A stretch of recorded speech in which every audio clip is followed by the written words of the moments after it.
അപ്പോൾ ഈ ടെക്സാസിൽ ചെന്ന് ഈ പരിപാടി മൊത്തമായിട്ട് അവസാനിപ്പിച്ച ദിവസമാണ് ജൂൺ 19.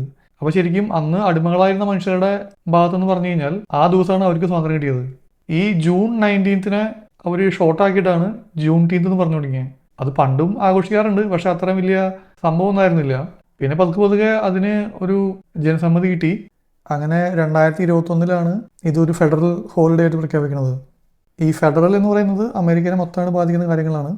അത് ചെയ്തത് ഈ ജോ ബൈഡനാണ്. അതോടുകൂടി ഇതിന് കുറച്ചുകൂടി പ്രചാരം കിട്ടി.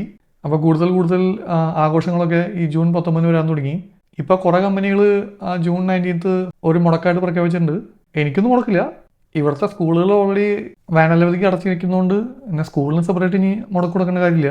അങ്ങനെ മൊത്തത്തിൽ ഇപ്പോൾ നിങ്ങൾക്ക് അമേരിക്കയുടെ 2ാം സ്വാതന്ത്ര്യ ദിനത്തിനെ പറ്റിയിട്ട് ഒരു ഐഡിയ കിട്ടിയെന്ന് വിചാരിക്കുന്നു. ഇതിലും കൂടുതൽ പറഞ്ഞു തരാനുള്ള അറിവുമില്ല, താല്പര്യവുമില്ല. നിങ്ങൾക്ക് വേണമെങ്കിൽ ഇതിനെ പറ്റിയിട്ട് കൂടുതലായിട്ട് ഗൂഗിൾ കണ്ടുപിടിക്കാം. അപ്പോൾ കുറച്ച് പേരെങ്കിലും പുതുതായിട്ട് ഒരു വാക്ക് കേട്ടെന്ന് വിചാരിക്കുന്നു. എല്ലാം പറഞ്ഞ പോലെ അടുത്ത വീഡിയോയിൽ കാണാം. ബൈ.